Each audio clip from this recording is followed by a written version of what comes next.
Olá, começamos mais um TV Cidadã. Nosso entrevistado de hoje é Bruno Antunes de Cerqueira. Ele que é historiador e advogado, fundador e gestor do Instituto Cultural Dona Isabel I, a Redentora, indigenista, também trabalha na Fundação Nacional do Índio e também é membro do quadro permanente de instrutores da FUNAI. Tudo bem, Bruno? Tudo bem, tudo bem. Obrigado. Bem-vindo aqui para nos falar sobre história, para nos falar também do seu trabalho e da publicação de um livro que vem por aí, né? Esse filho mais novo no seu trabalho.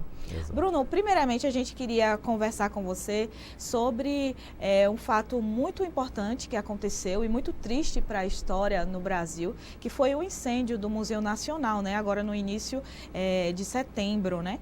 E o que você fala sobre isso? Você teve um contato com esse museu, né? Tive um contato, eu sou do Rio de Janeiro, nascido e criado em Niterói, né, ao lado do Rio, antiga capital do estado, capital da província do Rio. E a minha família sempre me levou, desde bebê, né, eu vou ao Museu Nacional, na Quinta da Boa Vista. É uma tragédia, Existe uma professora de Brasília que criou até um termo, não sei se ela criou, enfim, mas ela aplicou o termo para a tragédia do Museu Nacional, que é epistemicídio. Quer dizer, você matou o conhecimento, você matou ali inúmeras culturas, né? Que imagina no caso das línguas indígenas, já de povos não mais existentes, povos que a gente chama de extintos. Muitos indígenas, eu sou da FUNAI, né, em Brasília, e muitos disseram, nós nos extinguimos de novo, né? Nós fomos extintos por uma segunda vez. Imagina, eu comento isso, 20 milhões de itens no acervo do Museu Nacional, que não tinha esse nome à toa, não era museu da UFRJ, era museu da nação brasileira, né? O mais importante do ponto de vista do quantitativo do acervo e da qualidade do acervo. Um acervo que reunia 20 milhões de peças.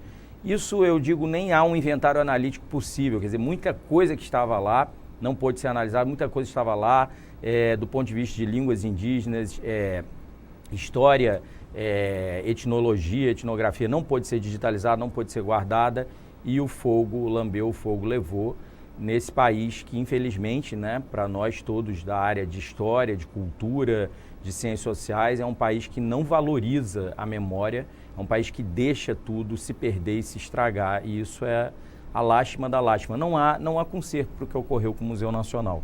A reconstrução do Palácio da Quinta da Boa Vista, que foi sede da monarquia enquanto Dom João viveu, né? Ele logo chegou lá no ano de 1808, já foi para lá, mas que também permaneceu sendo a sede da família real, né? E depois da família imperial até 1889, e que foi salvo da sanha, né, do movimento republicano em 89 e anos seguintes, porque o diretor do Museu Nacional e Imperial transferiu do Campo de Santana para o Palácio de Dom Pedro II a sede desse museu. Então, esse palácio agora pegar fogo é simbólico do que o Brasil faz com a sua memória. Na verdade, o Brasil tem uma dificuldade imensa de lidar com a sua história e, portanto, de preservar a sua memória. E antes desse museu, né, um dos mais importantes para a gente, aconteceu essa tragédia. Antes mesmo, outros museus pelo Brasil inteiro aí, havia acontecido a mesma coisa, né?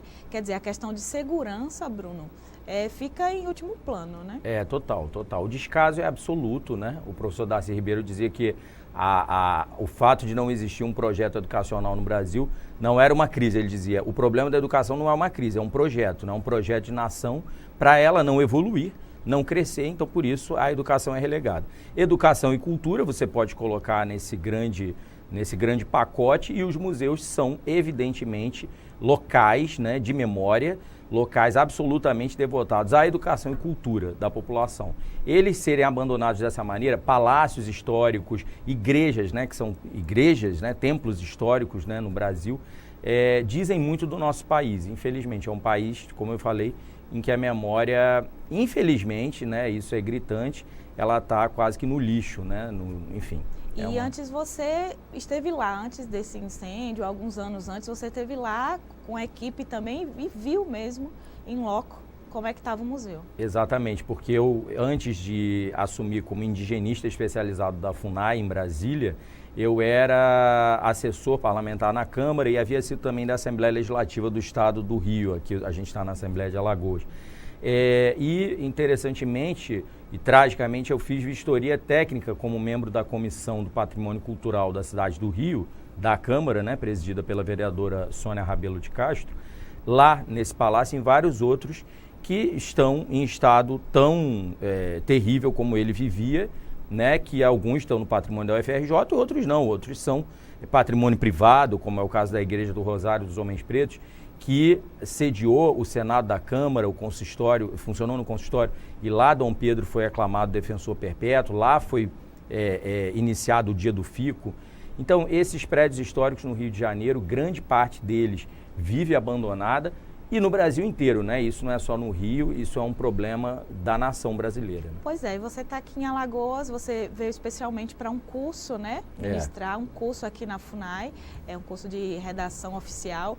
E aí você aproveitou também para ver como é que estão esses prédios históricos daqui do nosso centro.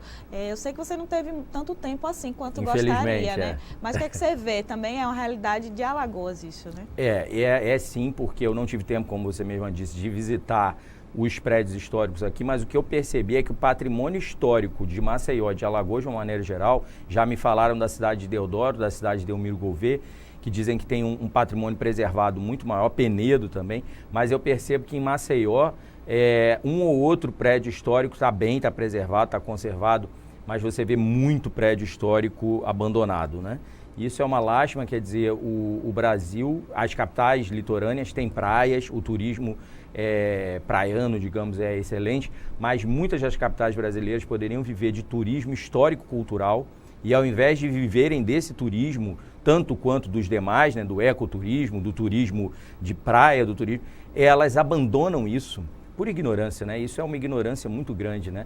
E não vivem disso, que poderiam viver. Quer dizer, muitos prédios históricos que estão aí sem funcionalidade poderiam ser bons hotéis, boas pousadas, quando não podem ser centros culturais, etc., e receber os estrangeiros, né, que acham isso tudo fantástico. Existe na Índia palácios de marajás, né, enfim, desativados enquanto residências dos príncipes e tal, que se tornaram hotéis luxuosos. Então, isso para falar de um país que não é país europeu, porque na Europa todo mundo sabe que é assim também. Eles não destroem patrimônio histórico, né? Eles reconstroem, restauram e preservam, né? Pois é, a gente falando da importância dessa preservação cultural, da educação para a história no Brasil, e aí você tem o Instituto Cultural Dona Isabel I, a Redentora. Conta pra gente como foi esse pensamento de criar esse instituto, qual é o trabalho de vocês? Exatamente isso. O Instituto Dona Isabel, ele nasceu em 2001 no Rio de Janeiro, no Salão Nobre da Imperial Irmandade de Nossa Senhora do Rosário e São Benedito dos Homens Pretos, um nome grande, né? A Irmandade do Rosário do Rio de Janeiro, como as demais irmandades negras, católicas, né? Irmandades católicas negras do Brasil, tiveram um papel importantíssimo na colônia e no Império, porque elas eram entidades, né, privadas, né, irmandades leigas católicas, quer dizer, não entidades conectadas diretamente ao bispado local, e que tinham um papel de associação dos escravizados, alguns negros já nunca escravizados, digamos, que já existissem negros que fossem trazidos pelo tráfico, mas que logo obtivessem a sua liberdade, às vezes até membros de elites aristocráticas e principescas africanas que foram também escravizados, mas que logo conseguiam a sua liberdade e, interessantemente, se agregavam faziam uma congregação, né, nessas irmandades, nessas confrarias, e lá dentro faziam um movimento de alforriar escravizados que estavam, né, ao serviço de senhores e tal. Então eram associações de auxílio mútuo, né, já da colônia e do Império, e essas irmandades negras tiveram importância grande nesse processo de liberdade, né, para muitos negros na transição, né, ali século 17, 18, 19, para o trabalho dito livre, né, que só chegou em 1888. E essa irmandade é fundamental à Igreja do Rosário dos Pretos, que foi outra em que o governo permitiu que pegasse fogo em 1967 e perdeu um patrimônio gigantesco, outra que também foi incendiada, lá na igreja, e que vive num estado de precariedade e de abandono absoluto, essa igreja no centro do Rio. Lá, contudo, foi o quartel-general do movimento abolicionista da década de 1880. Então, essa igreja, a preservação dessa igreja, lá eles possuem no segundo andar o Museu do Negro, né, como eles chamam. A preservação dessa igreja, do que sobrou desses incêndios, desses abandonos, é fundamental para a história dos movimentos negros, né, no plural, e do movimento abolicionista brasileiro. Mas está tudo abandonado. E então o Instituto Dona Isabel nasceu de uma percepção de membros, né, no Rio de Janeiro, não só conectados à família imperial, aos Orleans e Bragança, são chamados de família imperial brasileira por grande parte do povo que os reconhece assim, mas também de membros de instituições históricas, culturais, advogados, historiadores, médicos, enfim, nós que percebemos que a memória de Dona Isabel, dita a Redentora, né, aquela que teria sido imperatriz do Brasil na transição do século XIX para o XX, a memória dela era apagada e é apagada propositalmente pela República que se instalou em 1889. Nós percebemos que, na verdade, a memória dela é mais complexa, mais sinuosa para historiadores, que são todos homens, né, nessa transição do 19 para o 20, do que a do pai. Justamente não só porque o pai reinou 50 anos, nominalmente por mais até do que 50 anos, mas pelo fato de que ele era homem e ela era mulher. Então a gente percebeu muito claramente que ela incomoda, a figura histórica de Dona Isabel incomoda muito mais do que a do pai, né? E aí, com isso, nós nos propusemos a formar um instituto cultural de revivificação da memória dela, mas não só, em absoluto, da memória de todos os abolicionistas, fossem eles pró-monarquia e pró-Dona Isabel, fossem eles pró-república. Porque não importa, o que importa é você descobrir os projetos que esses homens e essas mulheres, porque houve muita mulher abolicionista, totalmente desconhecida e apagada, né, na nossa história, os projetos que todos eles desenvolveram para essa transição do século XIX para o XX e que foram abortados pela República em 1889. E aí vocês resgatam esses documentos históricos, essa história, né? Reeditam e divulgam também, fazem seminários, palestras, né? Exatamente. Esse é o trabalho de vocês, né? É o nosso trabalho. O trabalho do Instituto é um trabalho de resgate histórico-cultural. A gente chama esse movimento de neoabolicionismo. Ele, ao mesmo tempo que resgata a história e a cultura, existe uma cultura abolicionista que foi apagada, que foi renegada, ele também, a gente diz, ele retoma socialmente o abolicionismo quando ele se apresenta como um movimento de resgate, sim, e aí uma coisa está imiscuída na outra, mas quando ele diz que abolir verdadeiramente a escravidão no Brasil, dizia Rebouças e dizia Nabuco, ambos diziam coisas mais ou menos próximas, e José do Patrocínio também. Abolir a escravidão, diziam eles, não basta, é necessário abolir a miséria. É necessário abolir a ignorância, né? Então, o movimento neoabolicionista é um movimento de resgate histórico e de retomada, quando ele diz, olha, muita coisa que esses homens e essas mulheres fizeram não foi para frente porque eles foram impedidos de governar e ela, Dona Isabel, foi impedida de reinar. Então, a partir do momento que você tem um movimento que quer o resgate fixo, constante da história e da memória desses homens e dessas mulheres, nós estamos dizendo que nós temos de retomar em alguma medida esse movimento abolicionista. E no momento histórico que a gente vive, né, que acabam-se que as histórias do nosso Brasil é muito raso, né? A população brasileira conhece superficialmente o que viu na escola, o que, né, não se lê muito, sim, mas o trabalho de vocês é super importante, né, sim, quanto a isso. É, exato isso, né? O nosso problema de não cultivar, né, a memória faz com que haja um abandono. Museus não são visitados, né, pelo povo, e isso é triste demais, né? Quer dizer, o Museu Nacional, ele era um museu visitado, né, pela população, inclusive a população dita suburbana, enfim, o povo no Rio de Janeiro que não mora na Zona Sul, né? O museu não era um museu na Zona Sul. Aliás, nós temos um programa dentro do Instituto Dona Isabel que chama Memorio, Memória do Rio, memorio.com.br, que ilustra justamente isso. A Zona Norte, nós chamamos de nobilíssima Zona Norte, a Zona Sul, aristocrática Zona Sul, mas há essa apartação, esse apartheid social no Brasil, que em grande medida se deve não só à obra da escravidão, mas ao que a República Velha fez com essa obra, que foi manter e crescer essa obra de miséria.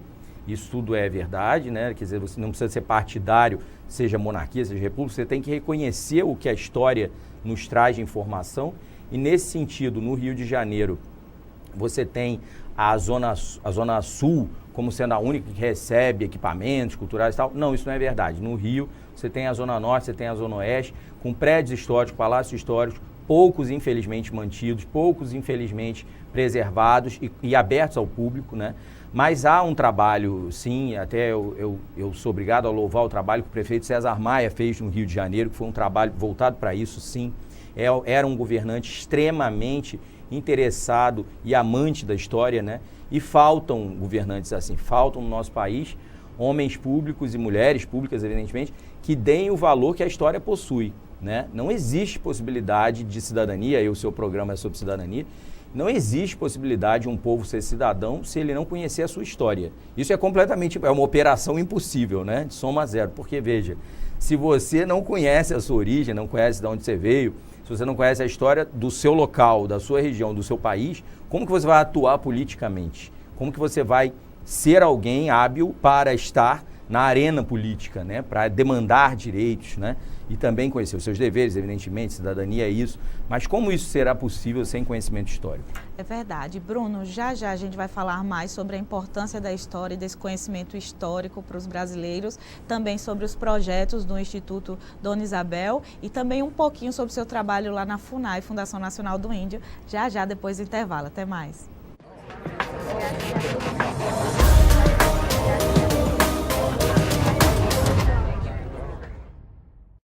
O verde das florestas está em nossa bandeira e ainda que tentem destruir nosso maior patrimônio, nunca vamos deixar de lutar por ele. Por nossas vidas, por nosso planeta, por nossos filhos e netos. Somos independentes, somos Greenpeace. Batemos de frente contra governos e empresas que roubam as riquezas do planeta. Precisamos de todos juntos por essa causa. Acesse somosportodos.org e assine as petições. Faça parte dessa mudança já.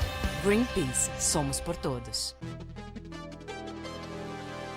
Dengue, Zika, chikungunya. Falamos ao vivo do Mundo Consciente. Aqui todo mundo tampa a lixeira, tira a água do pneu, põe areia no vaso de planta. Nossa, quantos mosquitos aqui! Ô vizinho, colabora aí. Por que você ajuda a mudar? Porque eu quero um mundo consciente. Nós ajudamos a mudar! E você?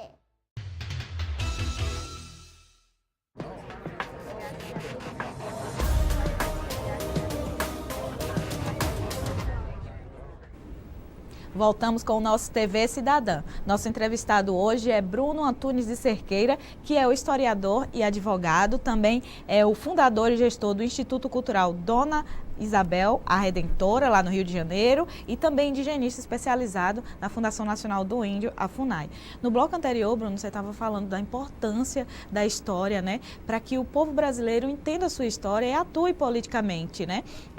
Como é que você vê nesse momento político as pessoas falando tão superficialmente de história para justificar coisas injustificáveis? Exato, é muito problemático, né? Na verdade, demonstra o desconhecimento histórico, né? Não demonstra conhecimento. Quando você fala de algo em que você não é ciente, enfim, que você não tem muito conhecimento, né? Em geral, você profere, né? Enfim, coisas muito absurdas, né? Imagino, né? Quando você escuta, enfim, nós historiadores, né? Advogados também, enfim, nós lidamos com isso no dia a dia, né? O desconhecimento da população é grande. No direito também existe muito isso, né? Muito grande. Das leis também. Agora, é um pouco absurdo quando os políticos, de uma maneira geral, não conhecem, porque eles são gestores públicos, né? São eles que estão governando o Brasil, né? Então, seja quem, né, esteja no Executivo, no Legislativo, no Judiciário, no Ministério Público, essas pessoas não conhecerem história, não estudarem história, se torna um pouco mais grave pelo fato de que administram um país, administram, né, o seu estado, o seu município, e isso não poderia ser assim, né? Isso, esse handicap, né, da política brasileira ser apartada de história, de cultura, né, de memória, não deveria existir. Isso mostra, na verdade, isso é um fator que atesta, né, infelizmente, o nosso subdesenvolvimento, né? Não há como negar isso. É verdade. E aí a gente já falou sobre o Instituto Cultural Dona Isabel I, e aí a gente está falando também de projetos de vocês, né? Eu sei que tem um projeto aí muito bom de um livro que está no forno ainda. Conta pra gente o trabalho desse livro e o que é que vocês têm mais aí para financiamento, né? Que eu estou sabendo que tem uma crowdfunding, a chamada vaquinha virtual, para quem não sabe, de financiamento dessa obra. Isso, é exatamente isso. O livro Alegrias e Tristezas, Estudos sobre a Autobiografia de Dona Isabel do Brasil, é um livro que visa publicar e fazer com que o povo conheça a autobiografia que ela deixou, né? Joies et Tristesses, em francês, Alegrias e Tristezas. Ela escreveu isso no exílio em 1908, né? Em 1921 ela morreu. Dona Isabel, a Redentora, morreu exilada, ela viveu banida do país a maior parte da sua vida adulta, né? Mas conhecida como Princesa Isabel, Princesa Isabel, né? exatamente. De todo mundo. E ela deixou então essa autobiografia, escreveu em francês, era uma maneira dela se distanciar um pouco, porque ela sofria muito quando escrevia, né, a sua vida. Então ela era bilíngue nesse aspecto, bicultural bastante, né? O francês era a segunda língua dela, pela via da mãe, que era princesa de Bourbon e das Duas Sicílias, mas ela casou-se com um francês, que era príncipe francês também, então pelo casamento ela seria uma princesa francesa. Nunca se assumiu assim, tinha uma assinatura Condessa D para se colocar como fiel esposa do marido, ela era muito fiel, muito... Eles se amavam muito, esse casal, né, Dona Isabel e o Conde D, mas, de fato, ela se considerou brasileira a vida inteira, né, foi uma renegada do Brasil até morrer, e ela sofria muito com isso, de maneira que quando ela foi escrever, ela já tinha deixado outros textos autobiográficos, como Memória para Meus Filhos, que é a narração dos acontecimentos do 15 de novembro, né, do próprio golpe militar em 1889, mas ela faz então em 1908, quando ela casa os filhos, né, é o ano em que ela casa os dois filhos, o do meio ia ser o herdeiro dela, então eu acho que ela começa a antever o fim, né, da vida e quer deixar a sua narrativa, né, a sua história, né, a sua autobiografia. E é nítido que ela não consegue escrever muito, porque a letra vai ficando pequena, ela tinha uma artrose, né, uma artrite, reumatismo, como ela chamava, muito grande, e é nítido que ela sofria, devia chorar, e aí não conseguia escrever. Ela teve uma neta homônima e afilhada, que foi grande escritora, a Condessa de Paris, Dona Isabel Orleans Bragança também. Mas Dona Isabel, a Redentora, não conseguia muito, embora tivesse uma boa escrita, etc., mas não era uma autora, né, como a neta vai ser, uma escritora da mesma verve, etc. E aí, ela deixou esses documentos que agora a professora Fátima Argon, que é presidente do Instituto Histórico de Petrópolis, e até o momento foi a pesquisadora-chefe do Arquivo Histórico do Museu Imperial em Petrópolis, Fátima e eu, então, estamos concluindo Alegrias e Tristezas, contando ao povo, né, mostrando ao povo brasileiro o que Dona Isabel deixou escrito e, obviamente, explanando em muitas notas lá quem são esses personagens de quem ela fala e que ela descreve, que ela aponta como fiéis a ela e que não aderiram ao golpe da República. Há, interessantemente, um alagoano, né? O Visconde de Sinimbu. É isso que você estava me falando, o Visconde de Sinimbu, né? Que as pessoas conhecem mais pela praça aqui, Sinimbu, né? No centro da cidade. Conta pra gente essa história. O Visconde de Sinimbu é um dos homens que Dona Isabel titula por ocasião do 13 de maio e depois. Não que ele fosse abolicionista, né? Muito pelo contrário, ele era um político liberal, etc., mas não tinha esse posicionamento abolicionista ferrenho, mas tinha um posicionamento monarquista ferrenho. Então ele seguiria o que a coroa recomendaria e, sobretudo, o que o reinado dela apontava. Mas ele, que foi primeiro-ministro do Império em uma ocasião, ele, né, o Visconde de Sinimbu, foi titulado por ela logo no mês seguinte da Lei Áurea. Então, o conselheiro Sinimbu, ela titulou Visconde com grandeza de Sinimbu. Outro foi o construtor desse palácio em que nós estamos, né? Porque o Visconde do Bom Conselho foi ela também quem titulou, nessa terceira regência dela, José Bento da Cunha Figueiredo, e ele, eu vi aqui a placa, né, ele que mandou construir o palácio quando foi o presidente de Alagoas, ele que era nascido aqui no Rio São Francisco, né, em terras do Rio São Francisco. Então, de fato, Dona Isabel tem uma importância muito maior do que a descrita em livros escolares, que são muito, né, precários, claro, ou até mesmo a descrita por historiadores que se debruçaram sobre a transição do 19 para o 20 e que não viram nela, não é? Infelizmente, uma maneira para se destacar, exatamente, né? Considerando não foi destacada, considerando que era, na verdade, fantoche, que recebia as coisas e aprovava, porque nada disso, era uma mulher inteligente, né? Muito culta, muito culta. Evidentemente não era uma cientista, não era uma filósofa, mesmo o pai dela também não é. O pai dela amava as artes, amava as ciências, amava a filosofia, mas não era nada disso, ele era só um amante de tudo, né? Dona Isabel, igual ao pai, amava profundamente as artes, acho que até mais do que o pai um pouco. Amava música, amava pintura, e o reinado que teria existido dela, se existido, né, se tivesse existido, dizem muitos autores, teria sido o reinado das artes, o reinado da música, e nada disso pôde acontecer. No Brasil, né? E conta pra gente como é o financiamento dessa obra que vocês estão fazendo. O livro é um projeto do Instituto Cultural Dona Isabel com a editora Linotipo Digital de São Paulo e vai passar por um mês aí agora, o próximo mês, de crowdfunding na internet, né? Que é agora um financiamento popular, tem esse nome em inglês aí, que significa financiamento pelo povo, né? Crowd, né? Multidão. Então todo mundo pode aderir entrando lá pelo site do Instituto, o site da editora Linotipo, pelo Facebook, porque tem página do Instituto, etc. As pessoas vão aderir e vão antecipar a compra por cartão de crédito. A gente já está colocando na tela os contatos aí do Instituto Dona Isabel. Obrigado. E também o blog de vocês podem entrar na internet e também no Facebook, lá, Instituto Dona Isabel I. Além de tudo, vocês têm uma data já para concluir isso aí, essa obra? Em outubro a gente agora fará o crowdfunding e, se Deus quiser, em novembro o livro vai existir. Pois é. Agora eu queria que, a gente falou muito da história, da questão dos museus, e agora eu queria que você me falasse um pouquinho sobre o seu trabalho lá na FUNAI, a Fundação Nacional do Índio, e principalmente essa análise. Você veio visitar um estado que tem aí pelo menos 13 etnias aí indígenas, né, registradas, reconhecidas, e que os índios daqui lutam muito também por tudo que os índios de outras etnias brasileiras lutam, que é a demarcação de terras indígenas. Isso. Você, como advogado, acaba vendo muito isso, né, no seu trabalho na FUNAI. Isso, eu sou engenheiro especializado na FUNAI e lá atuei 4 anos justamente respondendo às contestações administrativas que são apresentadas pelos não indígenas, né, fazendeiros, na imensa maioria, contra o procedimento que identifica e delimita terras indígenas.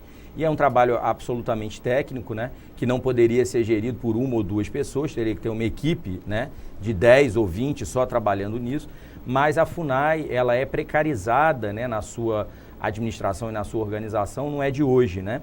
A FUNAI representa esse patrimônio, né, do Brasil, que são eles mesmos, os povos indígenas, né, patrimônio cultural, as línguas deles, as culturas deles, e eles, né? Os povos indígenas, evidentemente, não são mais tutelados, eles são absolutamente livres dessas amarras que a lei colocava para gerir as suas vidas, a manutenção dos seus usos, costumes e tradições, como diz a letra do artigo 231 da Constituição da República, mas, infelizmente, a FUNAI não é munida, né, de pessoal, né, e de recursos, né, logísticos, operacionais, recursos financeiros, evidentemente, para fazer o que ela deve fazer, né, que é, no caso da proteção territorial, da gestão territorial, demarcação de terra, identificação e delimitação, demarcação física, né? Tudo isso na FUNAI é complexo, porque nós temos de fazer, evidentemente, é o nosso papel constitucional e legal, mas nós não temos os meios necessários para fazer. Então, agora mesmo, entraram 200 novos indigenistas especializados e nós estamos pedindo a nomeação de mais 50% do concurso. Isso porque a FUNAI até 2020, 2021 vai ter a sua força de trabalho, que são servidores antigos. O quadro de pessoal absolutamente reduzido. Na verdade, as aposentadorias já estão ocorrendo aos montes, né? Então entra um, mas sai 20. E aí o órgão vai se estrangulando, né? O órgão vai ficando impossibilitado de se autogerir e de gerir alguma coisa, né? No meu trabalho na FUNAI, portanto, tive essa parte técnica bastante grande. Hoje eu ajudo justamente na formação desses servidores que estão entrando, né? E aí eu estou na coordenação de desenvolvimento de pessoal da FUNAI e justamente vim a Maceió para dar o curso de redação oficial na coordenação regional nossa aqui, Nordeste 1, em Maceió. É verdade. Bruno, a gente está no minutinho final do nosso programa. Eu já lhe convido para quando você vier de novo aqui, fazer essa análise também aí dos prédios que você quer fazer, análise histórica, né, dos nossos prédios. E quando você tiver também seu livro concluído, que vem aqui no nosso programa, quando passar por Alagoas. Vai ser um prazer imenso e uma honra. Obrigada também, telespectador do TV Cidadã. Até a próxima. Tchau.